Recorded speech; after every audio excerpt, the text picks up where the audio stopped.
Assalomu alaykum, hurmatli asarchilar. Mana biz bugun yanvar oyida turibmiz. 2026-yil. Shu yanvar oyida asalari oilalarimizni qanday qishlayotganligi haqida sizlarga ma'lumot beramiz va kamchiliklari bo'lsa, ichida namliklari oshib ketgan bo'lsa, o'shanga qarshi tadbirlar o'tkazishimiz kerak. Arilarni ichi iloji boricha nam bo'lmasligi kerak. Konveksiya bo'lib suv tomchilari ham bo'lmasligi kerak. Shunda arilar juda ham yaxshi ishlaydi. Mana hozir sizlarga mana bu chuqur tahlil oilani ko'rsataman. Ochaylikki, mana buni ochdik. Bunda tagidagi setkani bekitib turadigan fanera qismini bu yoqqa olib qo'yganmiz. Bir 20 kun oldin. Sababi bitta ikkita tom plyonkani tagida tomchi suvlar hosil bo'lib qolgani uchun, namlik ko'chaygani uchun. Mana endi hozir ochamiz. Tagida setkasi ochiq turibdi. Shuncha qismida mana ochib ko'ramiz. Mana arilarimiz mana yaxshi. Endi mana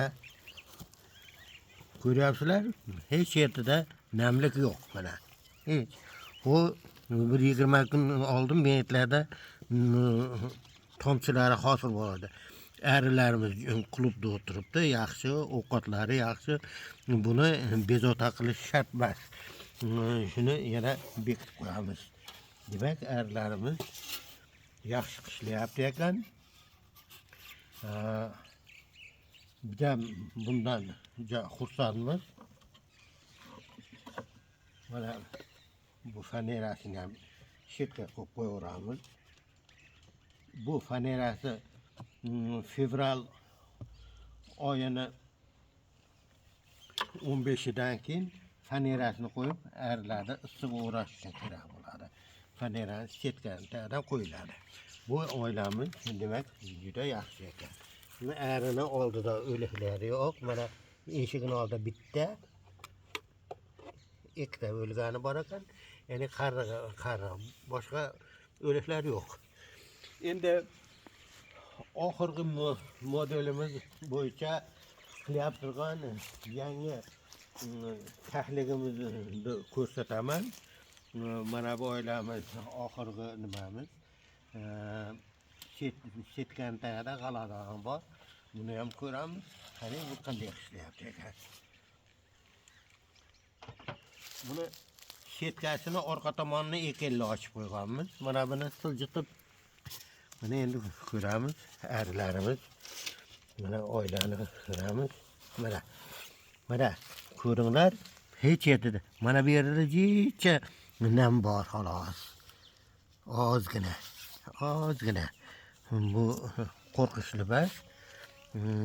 Arilarimiz mana bu yerda qulupda o'tiribdi. Juda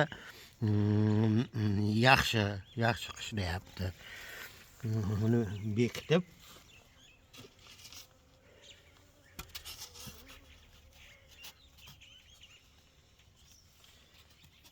qo'yamiz.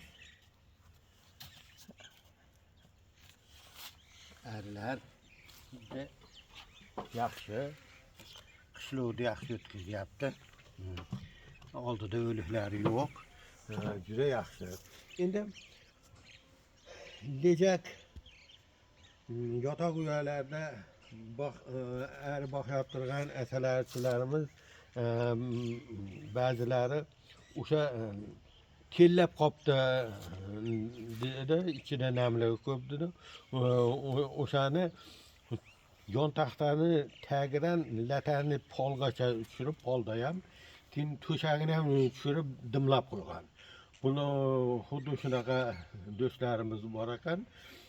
Ularga darrov maslahatimizni berdik. O'sha latani poldan 3 cm tepaga tushirib, pol bilan yon taxtani tagida joy qolsin dedik. To'shagini ham o'sha barabarli tushiringlar, ochib qo'yinglar dedik. Keyin o'sha Üstidagi latani bir elle qayirib qo'yinglar. O'sha yer ochiq tursin.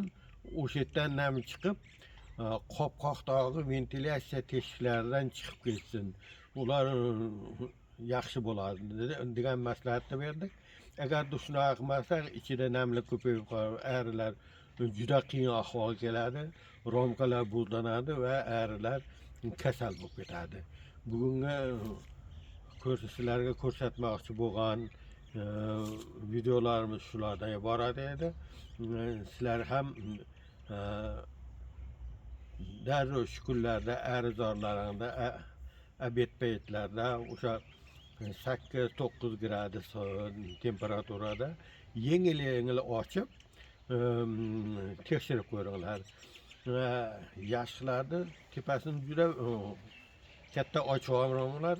O'sha qo'l istiqni, ya'ni latani bir chekkasidan sal ochib ko'rsalar bo'ldi. Yaxshi qishlayib turgan bo'lsa, yana o'z holiga qilib bekitib qo'yinglar. O'shani ko'rganda arilarni ichidagi ovqatga ham e'tibor beringlar. Bizning ovqatimiz yetarli ekan, hamma yaxshi.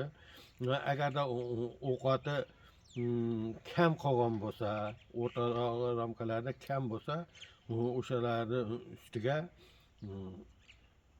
asalni birorta lataga yo bo'lmasam ko'proq qog'ozga o'rab turib, ustiga asal berib qo'yganlaring ma'qul bo'ladi. Yarim kilodan. Bugungi videomizdan maqsad shu edi, shularni aytish. Mana sizlarga shu xabarni yetkazdik. Sizlarga ham arilaringni yaxshilab ishlab chiqishida muvaffaqiyatlar tilaymiz. Sog' salomat bo'linglar. Xayr o'rtoqlar.